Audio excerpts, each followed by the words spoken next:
13절에 내가 믿었으므로 말했다라는 그 따옴표가 붙어 있는데요. 그것은 시편 116편 10절 말씀을 인용한 것입니다. 다윗의 시로 추정이 되는데요. 극심한 고통 중에도 그 하나님께 부르짖는 간구에 응답하신 하나님을 노래한 찬양입니다. 자신의 환난 중에 도우시며 구원하사 승리하게 하신 사실을 신앙 고백처럼 노래한 것입니다. 시편 116편 10절 우리말 성경은 좀 더 리얼하게 표현되어 있습니다. 내가 믿었기에 인생이 왜 이렇게 고달프냐라고 한 것 아닙니까? 인생이 왜 이렇게 고달프냐, 이 말이 참 우리에게 공감이 되지 않습니까? 때로는 살다 보면 이렇게 느껴질 때가 있습니다. 그렇지만 이 고백에서 믿었기에 또는 믿었으므로 라고 한 것은 사망의 환경에서도 하나님께서 우리를 구해주신다는 사실입니다. 하나님의 신실하심과 능력을 선포한다, 그런 의미도 담겨 있습니다. 바울은 구약 성경에 능통했습니다. 그래서 구약의 성경을 인용해서 편지에 자주 썼습니다. 시편 기자의 그 심정을 너무나 공감하면서 이 편지에 인용했던 것입니다. 바울의 믿음은 어떤 것이었습니까? 모든 고난 가운데서도 그가 복음의 유익에 동참하고 있다는 확신을 가지고 있었고, 그 고난 가운데서도 주님이 지켜주신다는 것과 영원한 생명을 받았기에 복음을 전파할 것이라는 확신이었습니다. 하나님께서 시편 기자가 가졌던 그 믿음의 영, 우리에게도 동일하게 주셨습니다. 헬라어로 푸뉴마라는 단어를 사용하고 있습니다. 마음으로 해석되기도 하는데요.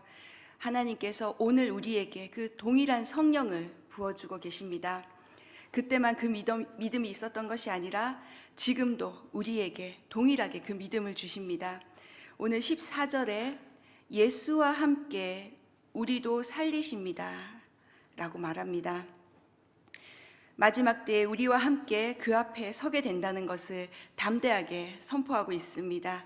나를 위해 죽으시고 생명의 주로 부활하신 예수 그리스도를 믿는 것, 그리고 이 땅에 다시 오신다는 것을 믿는 것, 그리고 우리가 그 앞에, 예수님 앞에 서게 된다는 것입니다.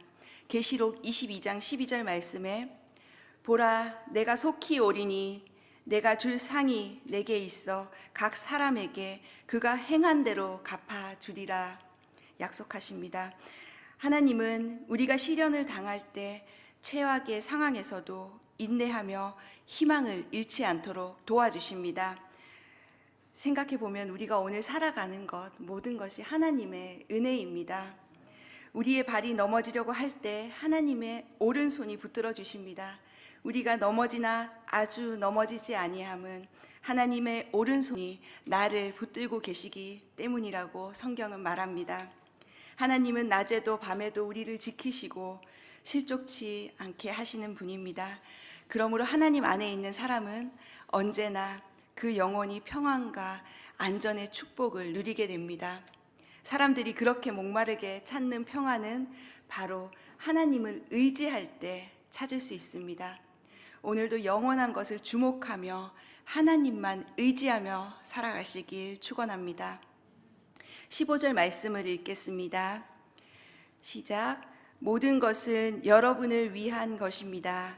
이는 하나님의 은혜가 더 많은 사람들에게 풍성해져서 넘치는 감사로 하나님께 영광을 돌리게 하려는 것입니다.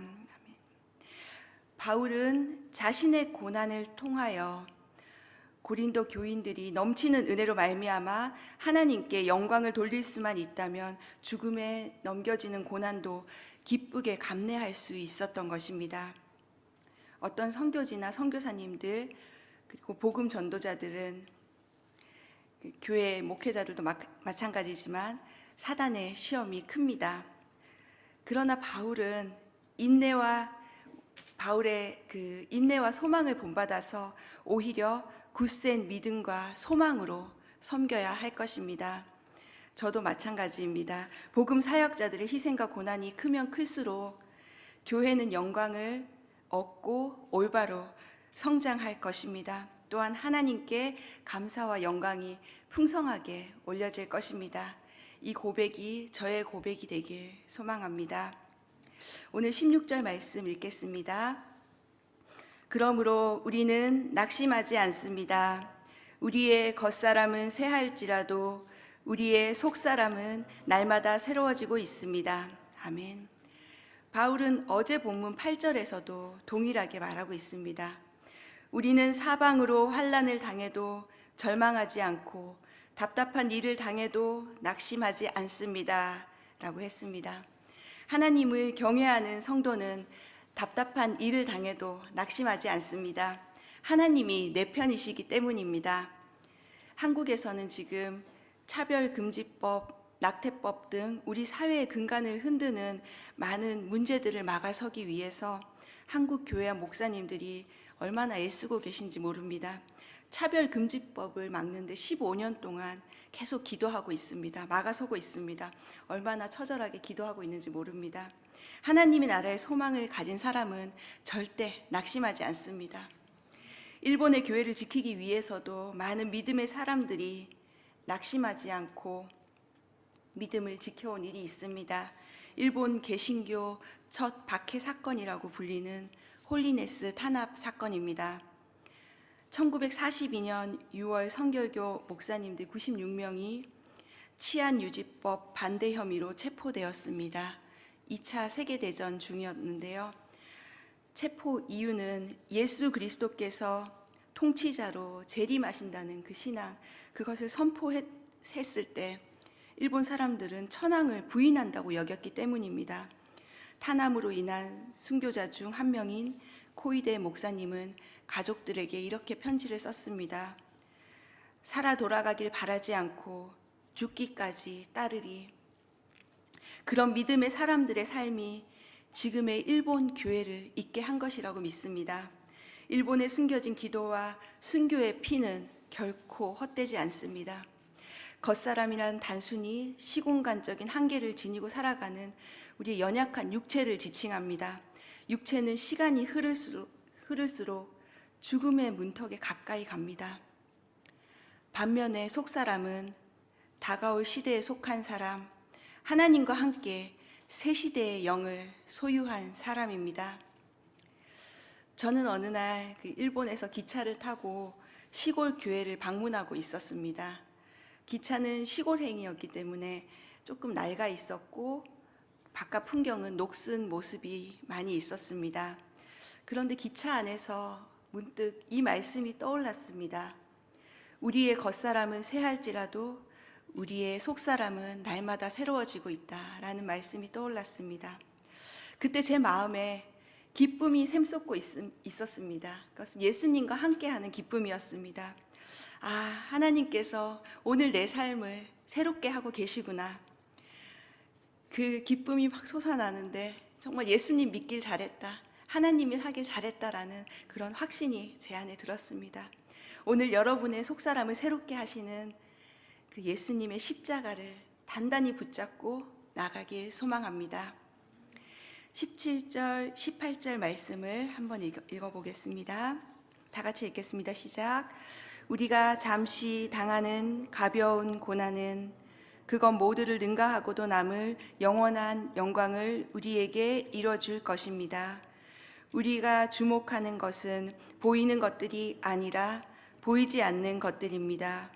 보이는 것들은 잠깐이나 보이지 않는 것들은 영원하기 때문입니다. 아멘. 바울은 17절에 잠시 당하는 가벼운 고난이라고 본인의 고난을 축소해서 이야기합니다.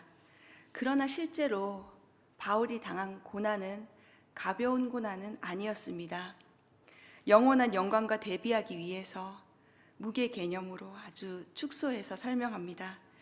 그리스도인에게 부활과 영원한 축복이 없다면 이 세상에서 가장 비참할 수밖에 없습니다. 고린도전서 15장 19절 말씀에 만일 우리가 그리스도 안에서 가진 소망이 이 세상의 생명뿐이면 모든 사람들 가운데 우리가 가장 불쌍한 사람들일 것입니다. 라고 말합니다. 그러나 우리는 영원한 소망을 갖고 있지 않습니까?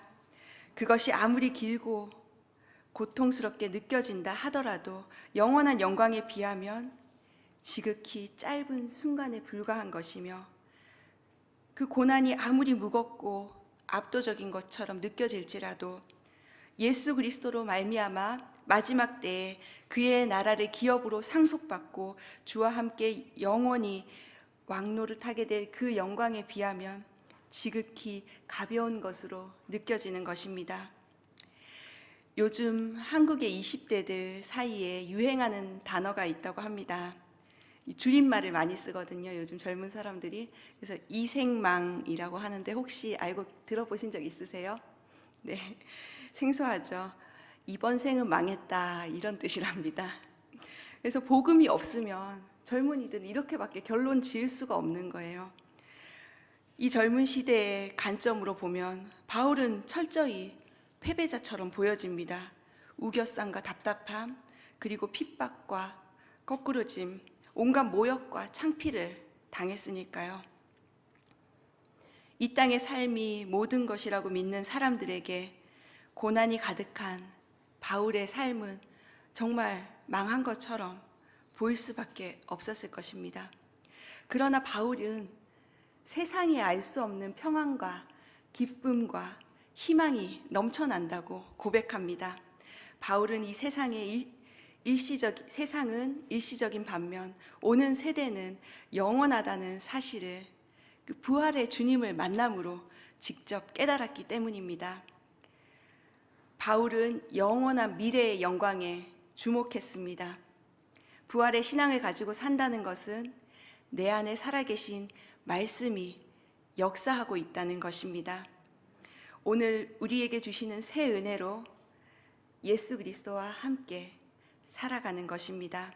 히브리서 11장에 그 믿음을 붙잡고 영원한 소망을 붙잡고 산 믿음의 많은 증인들이 있습니다. 믿음은 바라는 것들의 실체이며 보지 못하는 것들의 증거입니다. 참으로 조상들은 그 믿음으로 인정을 받았습니다. 아멘. 예수 그리스도와 그 말씀은 영원합니다. 그리고 이 예언은 반드시 성취됩니다. 믿음의 눈으로 바라보며 우리에게 주신 구원과 영원한 나라에 대한 소망을 붙잡고 낙심하지 마시고 오늘도 승리하며 살아가는 여러분 되시길 축원합니다.